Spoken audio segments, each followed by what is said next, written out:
it's MamaFin. Welcome back to my kitchen. I'm glad to have you all join me again. It's a Sunday afternoon, and actually it's Mother's Day, so happy Mother's Day to all the moms out there, or anybody who fulfills a mom role. You know, sometimes you're not always the mom, but sometimes you're a mama to somebody. So special thanks to all you mamas out there.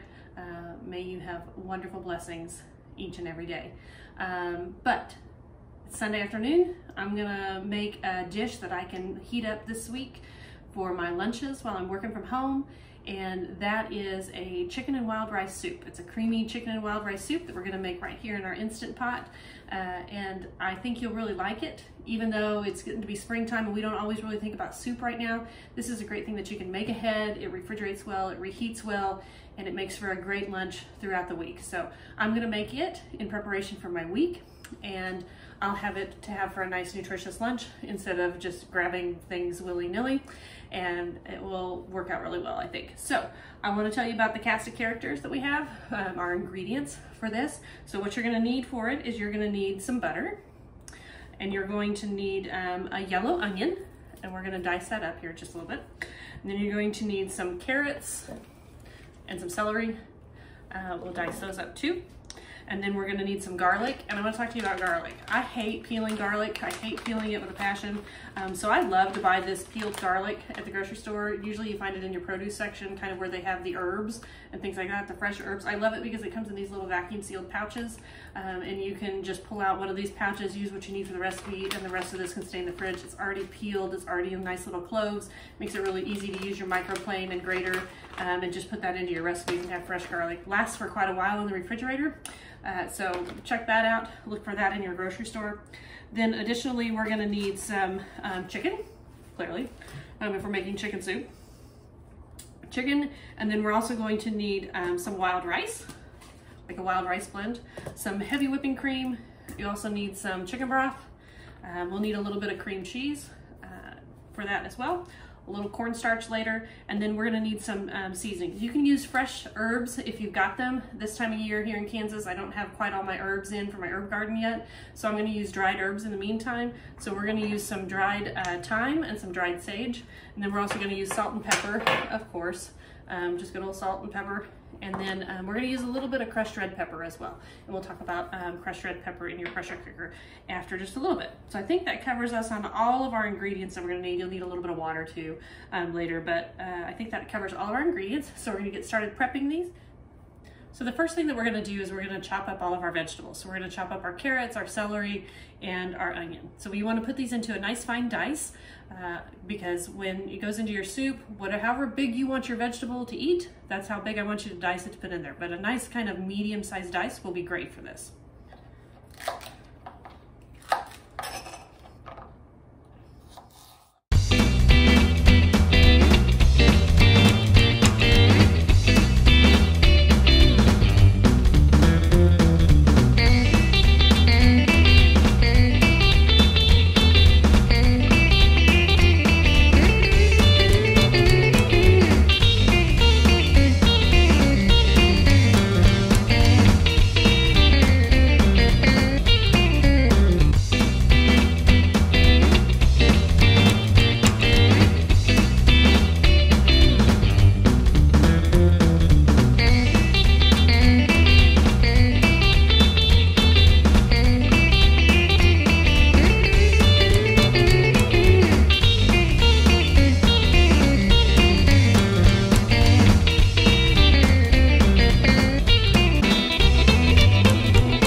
So now you've got your veggies prepped. You've got about a cup of celery diced and about a cup of carrots diced, and you've got one medium yellow onion that's also diced up. We've got our garlic that we'll keep off here to the side, and we'll use it too. So the next step for us is we need to prep our chicken. A lot of times I like to buy the chicken breast tenders. that you can get that makes it really easy to chunk it up into just little bite-sized pieces. However, right now with COVID, meat is in hot supply, and you may not be able to find chicken tenders. So if you can't find chicken tenders, just find chicken breast, and that's all you can find. That's great too. We're just going to cut this up into small bite-sized pieces, and we'll go.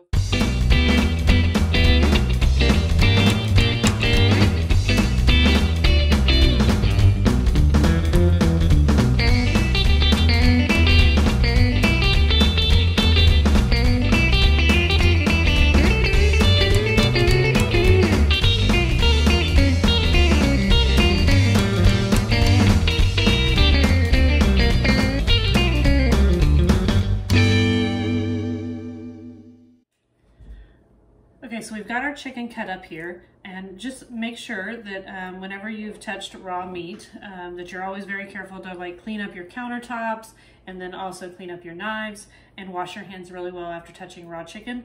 And just make sure that you do that so you don't cross-contaminate something else in your kitchen.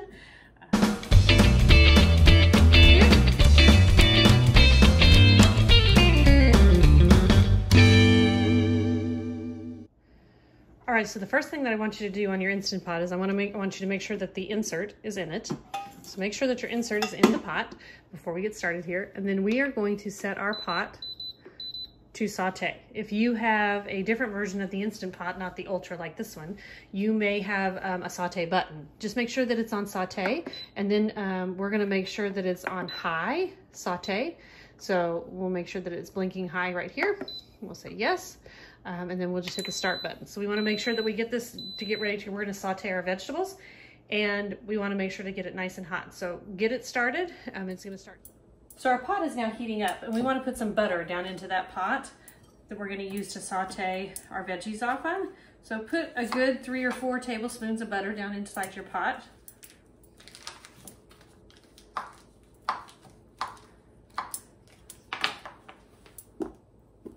That start to melt. And you can see that that butter's starting to melt down in there. Just exactly what we want. So to that nice butter, we're going to add our carrots, celery, and onions, and we're going to saute those off.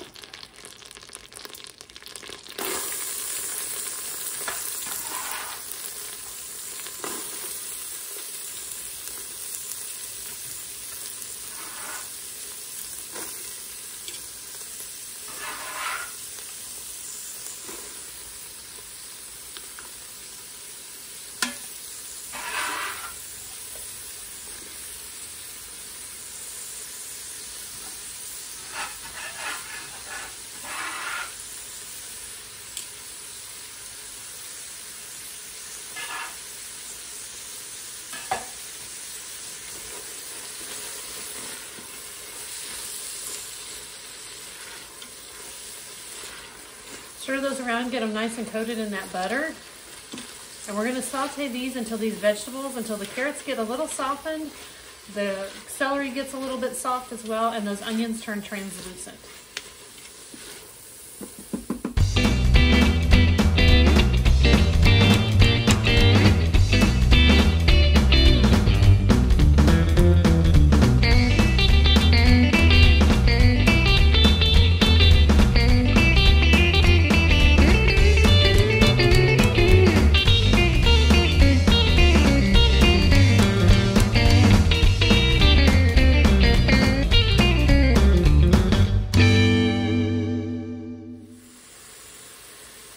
So our onions are getting nice and translucent in there, and our carrots are starting to soften up, and our celery is getting nice and soft and translucent as well. So we're going to add our garlic in, and I love to use a microplane for my garlic. I love to just grate the garlic in. Number one, I really don't like mincing garlic. It's kind of a pain in the behind, and a microplane just makes it really easy, quick, simple. So we're going to grate in 4 or 5 cloves of garlic. My family likes garlic, so I don't mind putting in 5. And if they're small ones, you can definitely do that. 5, you know, sometimes 6 if they're really small or something. But just grate those right in. And with this being grated garlic too, it's really just gonna dissolve into the soup and it's not gonna give you big chunks that you would like bite into. So that's also kind of nice.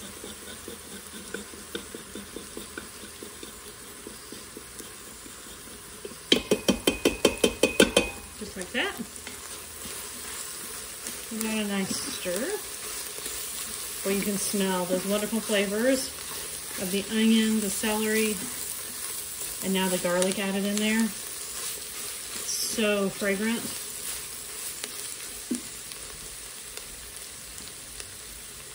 That microflame just makes it really short order and really super easy, super fast to get that garlic in there. So now we're going to add in our spices as well. We're going to add in a tablespoon of sage and a tablespoon of thyme as well.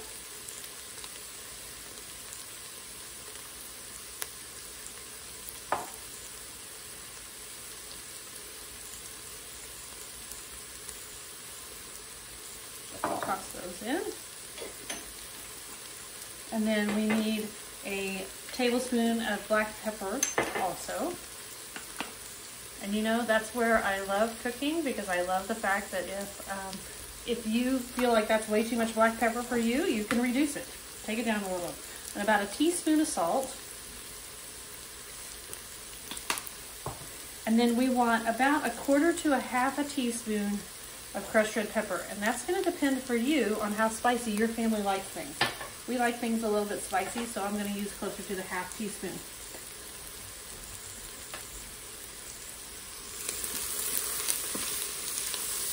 And once those herbs hit that butter and start sauteing in there too, man, your kitchen is going to smell so good.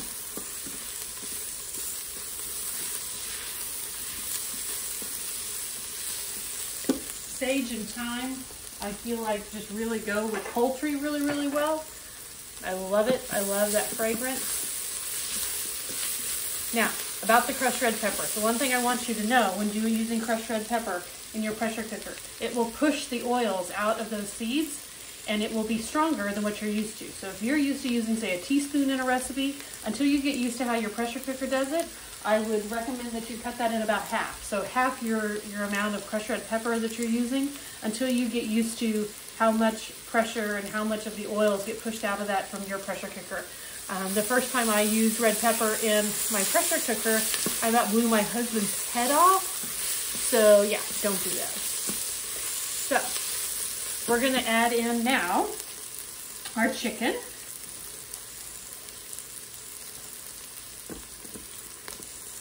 Go in here.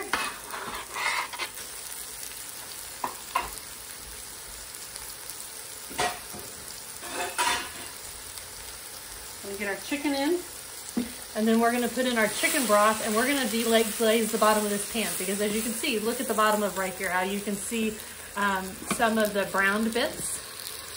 We want to make sure to get all that off the bottom. If your pressure cooker senses that something is stuck to the bottom, it's going to give you the dreaded burn notice. So let's get our chicken broth in there. We want to go ahead and put in about 2 cups to start with. About half a box. I like to use the low sodium chicken broth. And the reason I like to use the low sodium is because I like to control my own salt content, as long as I don't slop it all over the place.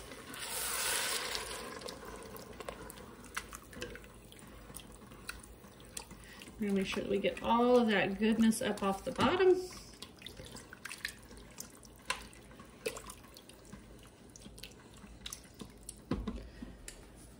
From where we sauteed our vegetables.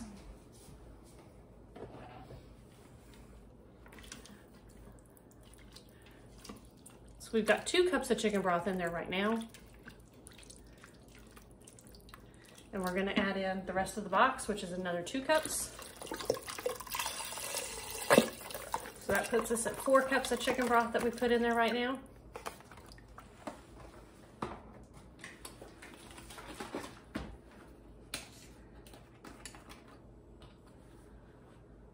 And we're gonna add 2 more cups for a total of 6 cups of chicken broth.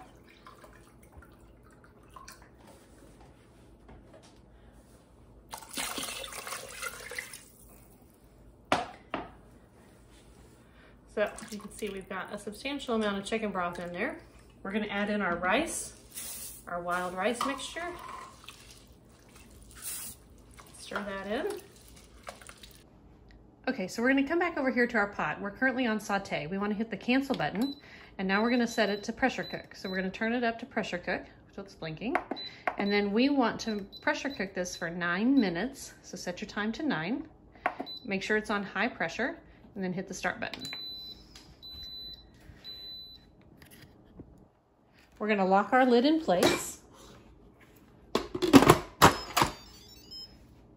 And on this particular version, you don't have to set it to sealing or venting, but if you have a different version of an Instant Pot, at this point you would want to make sure that it is set on sealing, not on venting. So we're going to let this come up to pressure. It's going to take it a little bit to come up to pressure. You can see that it's working its way there, but it's going to take just a little bit to come up to pressure because it has a lot of liquid inside there that it's trying to heat up and build pressure through.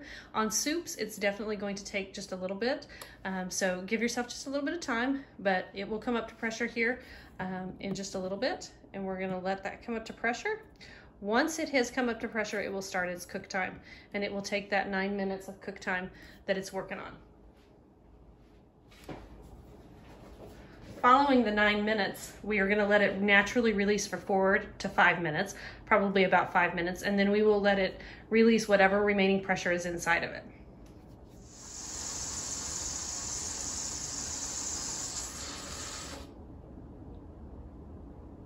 So you can see we just came up to pressure. So now we're going to wait for that timing to start. Once the machine registers that it's ready to cook, where it says on, it will start counting down from our 9 minutes. And then we will wait until that 9 minutes is complete. Once that 9 minutes is complete, like I said, we're not going to touch it. We're not going to do anything. We're going to let it sit there, and we're going to let it naturally release for 4 to 5 minutes.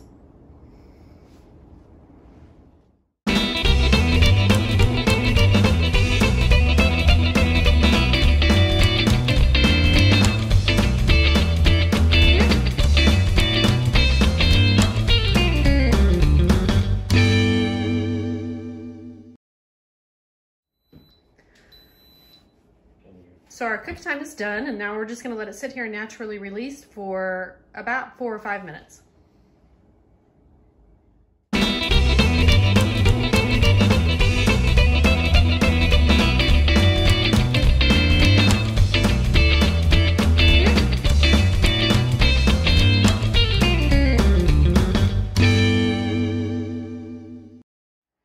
Okay, so our time is now at 4 minutes. So we're going to go ahead and start to release the remaining pressure that's left in here. So we're going to hit the button and go ahead and release whatever pressure is left.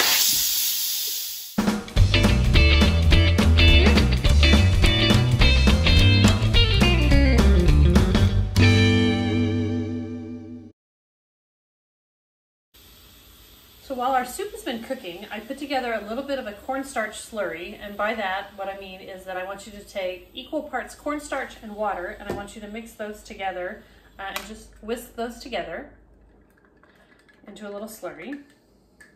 I've also put together 1 cup of heavy whipping cream, poured that out, and I also cut up half a block of cream cheese, so about 4 ounces, into little cube pieces. So our pressure has now released, our button has dropped, our lid is unlocked, so we can open it. Be very careful when you go to unlock this lid and tip it so that the liquid falls back into your pot and not running down your arm. And our soup is looking delicious. Oh, fantastic. So good down in there. So good. But as I mentioned, this is creamy chicken and wild rice. So we're going to turn this from the keep warm function. We're going to set it back on saute for just a minute. Let that start. I mean, it's plenty hot right now, but we don't want it to just be warm. We want it to get real hot while we add in our heavy whipping cream and also our cream cheese to make it creamy. So we've turned it back on to saute, and I want you to go ahead and take that cornstarch slurry that you created, pour that in, And you can see we're already starting to bubble, which is fantastic. So that cornstarch slurry is going to help this thicken almost immediately with this, how hot it is, as you can see. See how much thicker that got so quick? That's just exactly what you're wanting. That's why you're making that cornstarch slurry, and that's why we turn it back on to saute, so that as it starts to heat that cornstarch, it thickens up really quick. So then we're going to pour in our heavy whipping cream, and then we're going to put in our cream cheese. We're going to stir that around to make it melt. And you know what? As you're doing this, if you decide that you want more cream cheese in it, by all means, add more cream cheese and let that melt in. So we're going to let that melt in, stir that around to this goodness. And the same thing on the cream. If you find that you need a little bit more cream, go ahead and add a little bit more. During the week, after I refrigerate this, it will thicken up in the refrigerator too. When you go to reheat it, say in the microwave or something for a lunch later, I would highly recommend that you add just a little bit of milk or heavy cream to it again when you're heating it up. It'll really just kind of help bring that together, because it does thicken as it chills and as it cools down. But you've got yourself a really delicious looking soup here. And our cream cheese is already starting to melt in, which is great. Just what we want. But you can see all that wonderful wild rice in there, as well as you can see the gorgeous chunks of chicken, our veggies, our carrots, our celery, that wild rice, big chunks of chicken. Fantastic.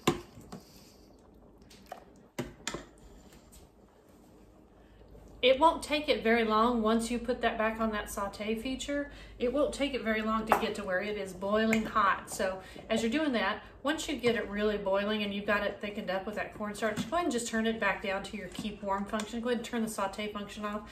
You don't really want to cook it any longer. You're just trying to get that cream cheese nice and melted in. And you've already got it thickened, that kind of thing. So just continue to stir it as you get those chunks of cream cheese mixed around in there. And that's where we're going to take a little bowl of this, scoop it into a little bowl so we can try it. Thanks again for joining me here in Mama Fin's kitchen. I really appreciate y'all watching. I hope you learned something. I hope you enjoy it. Again, my recipe for this is on my blog, so I'll put a link in the video feed for that as to the recipe that you can get for it. And that's elfinson.blogspot.com. You can find me there and check out some of the other recipes that we've got for pressure cooking and just cooking in general. And stay safe, stay healthy, take care of one another, and we'll see y'all real soon. Thanks. Bye-bye.